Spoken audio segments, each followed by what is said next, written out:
Bonjour chers amis et bienvenue sur la chaîne Sissa Math Acco. Aujourd'hui c'est notre deuxième vidéo et ce que nous allons faire c'est résoudre l'équation z carré moins 4z sinus a plus 4 égale à 0. Alors, où a est un réel de l'intervalle moins pi à pi. Voilà. Après avoir résolu notre équation, la question suivante est de calculer le module et un argument de chacune des solutions z1 et z2, ainsi obtenues. Dans la question 2, on va nous demander de calculer la somme S égale 1 sur Z1 plus 1 sur Z2. Puis la somme S' égale à Z1 puissance 4 plus Z2 puissance 4. Bien, alors, nous allons résoudre l'équation Z carré moins 4Z sinus A plus 4 égale à 0 d'inconnu Z, où A est un paramètre réel de l'intervalle fermé moins pi à pi. Alors, qu'est-ce que nous allons faire? Comme c'est une équation du second degré dans C, je rappelle que nous allons résoudre cette équation dans l'ensemble C des nombres complexes. Alors, nous allons calculer le discriminant. Nous savons que le discriminant, ça fait B carré moins 4AC. Alors, chez nous ici, le A c'est quoi? C'est le coefficient de Z carré qui est 1. B, ça fait moins 4 sinus A. Moins 4 sinus A. Et C égale à 4. Donc, delta, ça fait moins 4 sinus A au carré, moins 4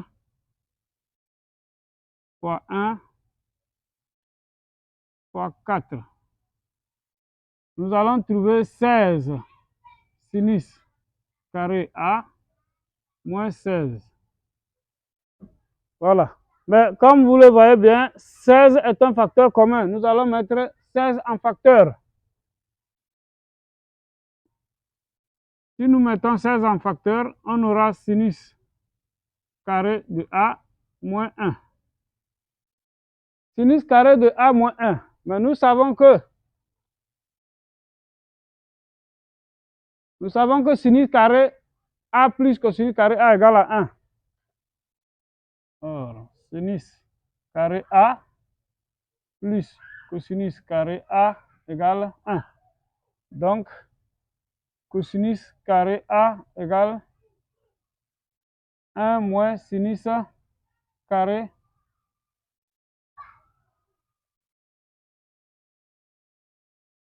cosinus carré A égale 1 moins sinus carré A. Mais nous avons 1 moins sinus carré A, ici c'est sinus carré A moins 1, ça veut dire que c'est l'opposé. Ou bien ça fait moins, entre parenthèses, sinus carré A moins 1. Donc, ici nous aurons moins 16 cosinus carré de A. Ok, maintenant qu'est-ce que nous allons faire? Nous avons trouvé discriminant égal à moins 16 cosinus carré A. Alors, il faut déterminer les racines carrées du discriminant, ok? Mais les racines carrées de moins 16 cosinus carré A, nous voyons que moins 16 cosinus carré A, ça fait encore 16 I carré cosinus carré A. Hein, car I carré est égal à moins 1. Voilà, I carré égale moins 1. Donc, ici, nous pouvons dire que ça fait 4I cosinus A, le tout au carré. Voilà notre discriminant. Notre discriminant, ça fait 4I cosinus A, le tout au carré. Alors, cela veut dire que les racines carrées du discriminant sont les racines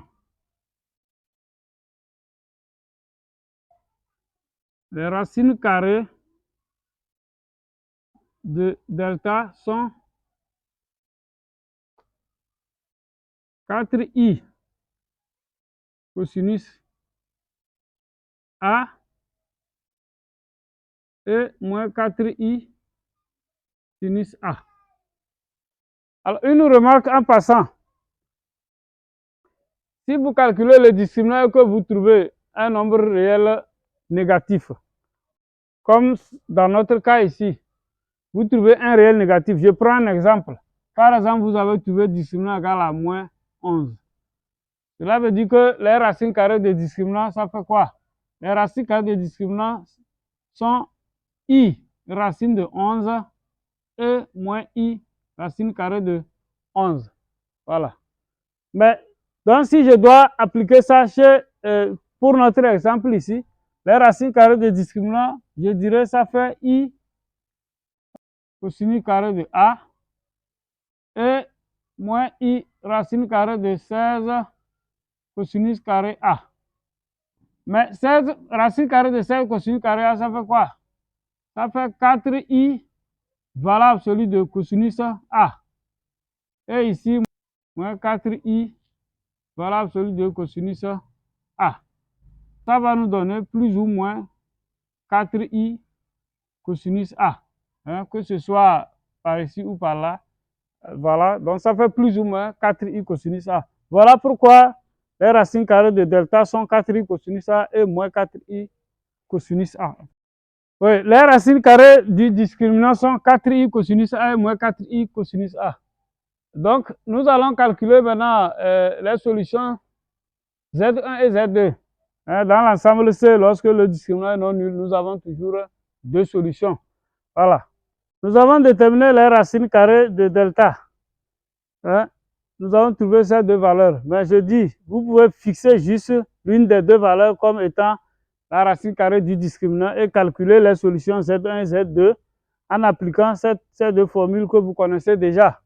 Hein? Moins B plus racine du discriminant sur 2A et Z2 moins B moins racine du discriminant sur 2A. Donc, si nous remplaçons, nous obtenons quoi? Alors, moins B, j'avais dit que B est égal à moins 4 sinus A. Donc, on aura 4 sinus A plus 4i cosinus A sur 2. Et Z2, ça fait 4 sinus A moins 4i cosinus A, le tout sur 2.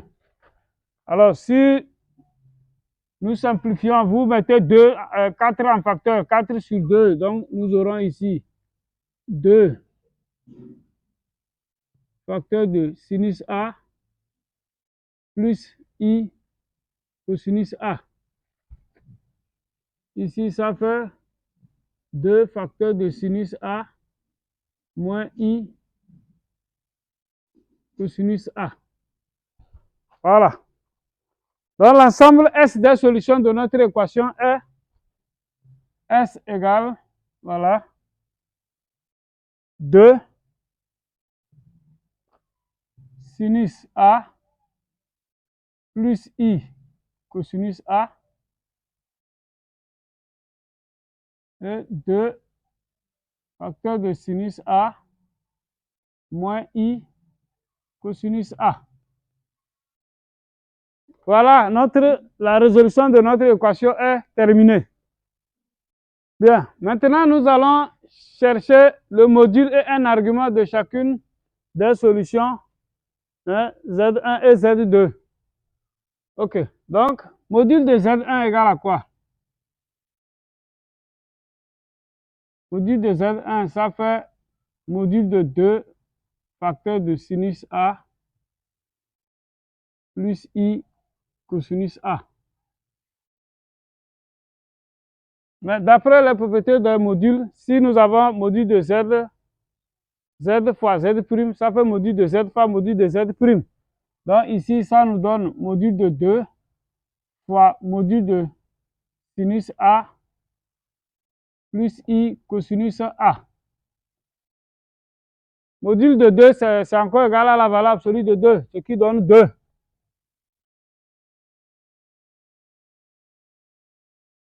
Mais module de sinus A plus i cosinus A, ça fait racine carrée de sinus carré A plus cosinus carré A. Mais vous savez que sinus carré A plus cosinus carré A est égal à 1. Donc, racine de 1 égale à 1, ça fait 2 fois racine carrée de 1, ce qui est égal à 2. Voilà. Mais on peut remarquer que Z1 et Z2 sont des nombres complexes conjugués. Hein? Voilà. Le conjugué de Z1 est Z2. Donc, module de Z1 égale à module de Z2, qui est encore égal à 2.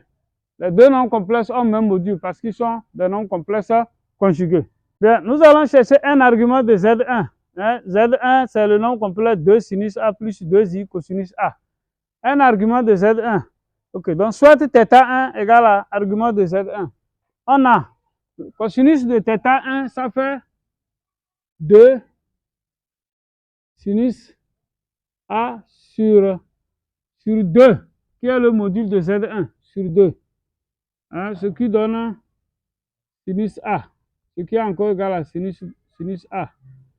Sinus de θ1, ça fait, la partie imaginaire, ça fait 2i cosinus A, 2 cosinus A plutôt. La partie imaginaire, c'est 2 cosinus A. On ne prend pas i. Dans la partie imaginaire, c'est un nombre réel. Donc 2 cosinus de A sur 2. Ce qui donne tout simplement cosinus de A. Alors, puisque cosinus θ1 égale sinus de A et sinus de θ1 égale cosinus de A. Nous avons deux nombres réels qui échangent les sinus et les cosinus.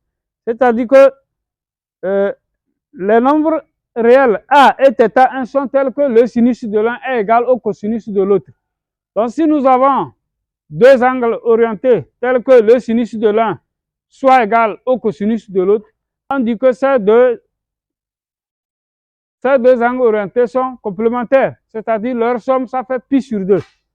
Donc, hein, ces deux égalités montrent que θ1 plus A égale pi sur 2. OK?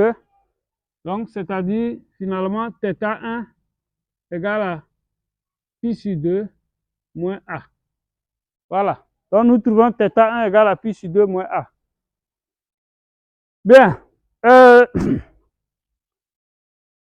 Une remarque importante en passant. Avant de chercher l'argument d'un nombre complexe, il faut s'assurer que ce nombre complexe est non nul. Parce que le nombre complexe 0 n'a pas d'argument. Alors, ici, nos deux nombres complexes Z1 et Z2, hein, notre complexe Z1 est non nul. Pourquoi? Parce que pour qu'il soit nul, il faut que sinus A et cosinus A soient simultanément nuls. Sinus A égale à 0 et cosinus A égale à 0.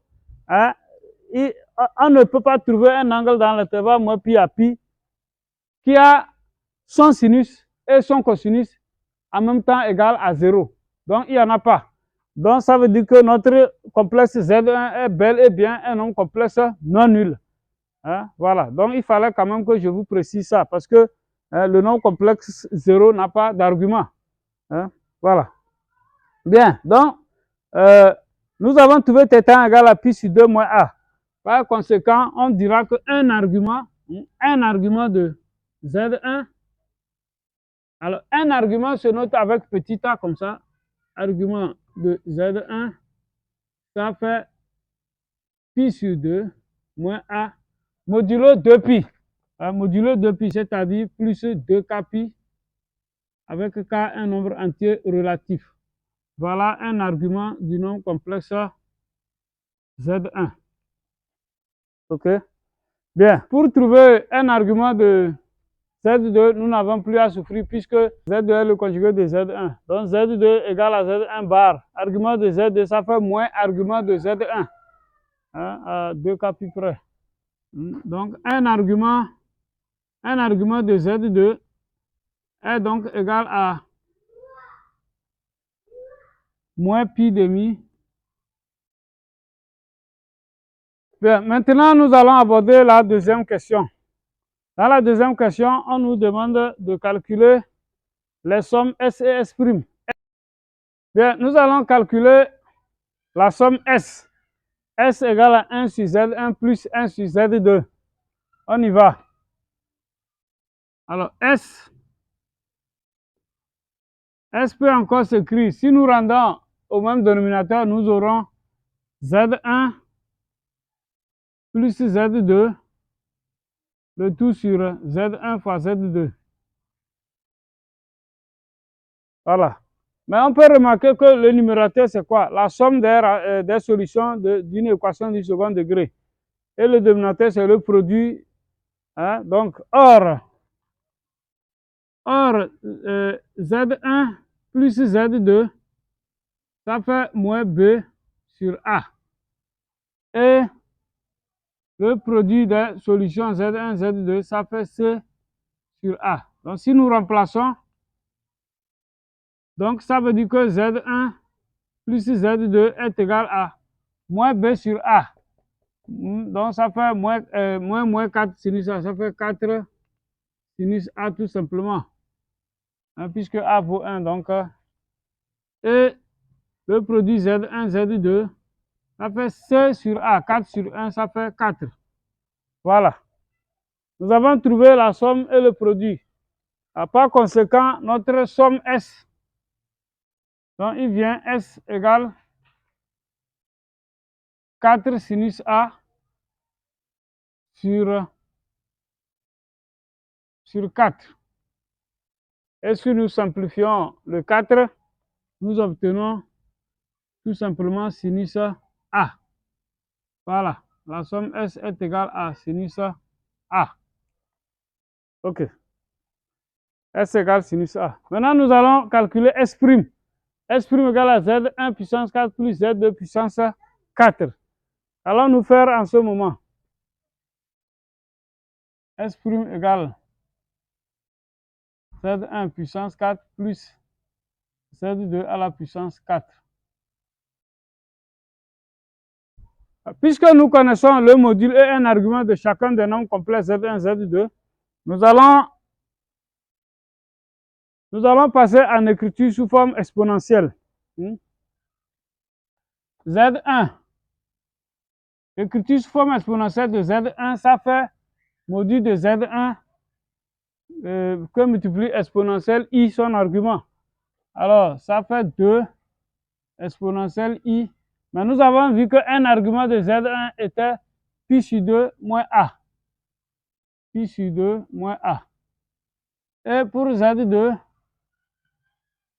nous avons 2 exponentielle à moins I pi sur 2 moins A. Donc, je disais Z1 égale à 2 expo I pi sur 2 moins A et Z2 égale à 2 expo moins I pi sur 2 moins A. Si nous remplaçons ça dans l'écriture S', alors S' est alors égal à quoi? Ça fait 2 expo I pi sur 2 moins A exposant 4 plus 2 exponentielle moins I pi sur 2 moins A 4. Bien. Mais nous savons que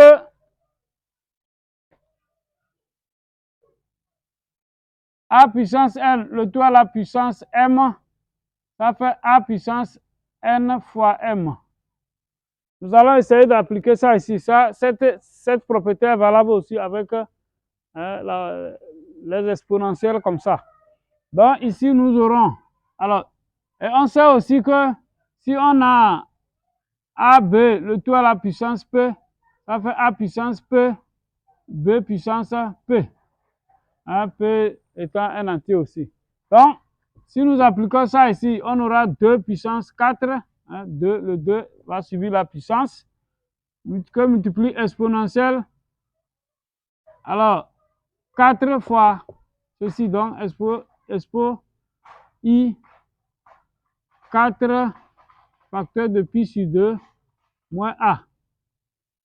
Plus ici 2 puissance 4 exponentielle moins I 4 facteur de pi sur 2 moins A.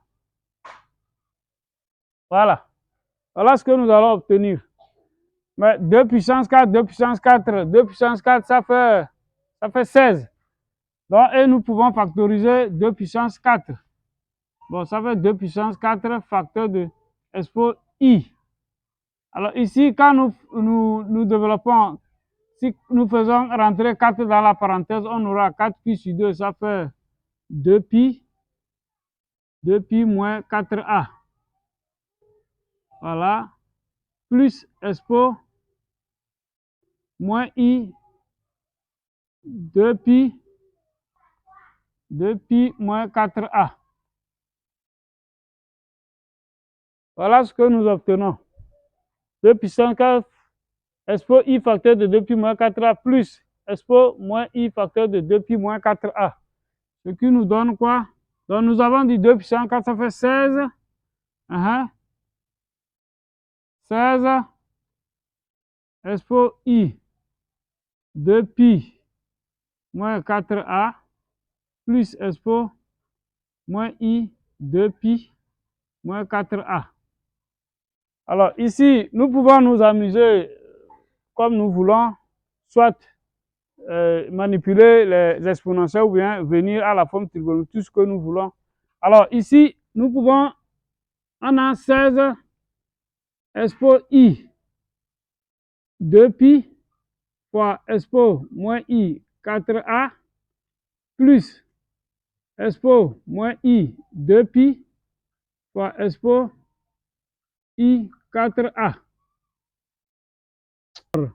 Exponentielle I 2 pi, ça donne 1. Ça donne 1 pourquoi? Puisque ça fait, sous forme trigonométrique, ça fait cosinus 2 pi plus I sinus 2 pi. Cosinus 2 pi, ça fait 1. Sinus 2 pi, ça fait 0. Et donc voilà, expo I 2 pi, ça fait 1. Alors, comme expo I 2 pi, ça fait 1, même chose, expo moins I 2 pi aussi, ça fait 1. Et exponentielle moins I 2 pi, ça donne également 1. On aura maintenant S'. Notre S', ça fait alors quoi? Donc S' égale à 16 facteur de expo moins I 4a plus expo I 4a. Nous savons que expo I θ plus expo I moins I θ sur 2 égale cosinus θ et expo moins I θ moins expo moins I θ, le tout sur 2i égale à sinus θ. Donc ça s'appelle les formules d'Euler. Alors, nous allons utiliser la première formule. Dans cette première formule, si nous voulons tirer expo I θ plus expo moins I θ, ça va donner 2 fois cosinus θ. Donc, dans notre formule, notre S' devient alors 16 fois 2 fois cosinus de 4a.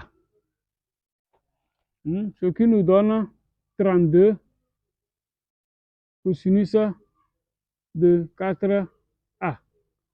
Voilà notre somme S'.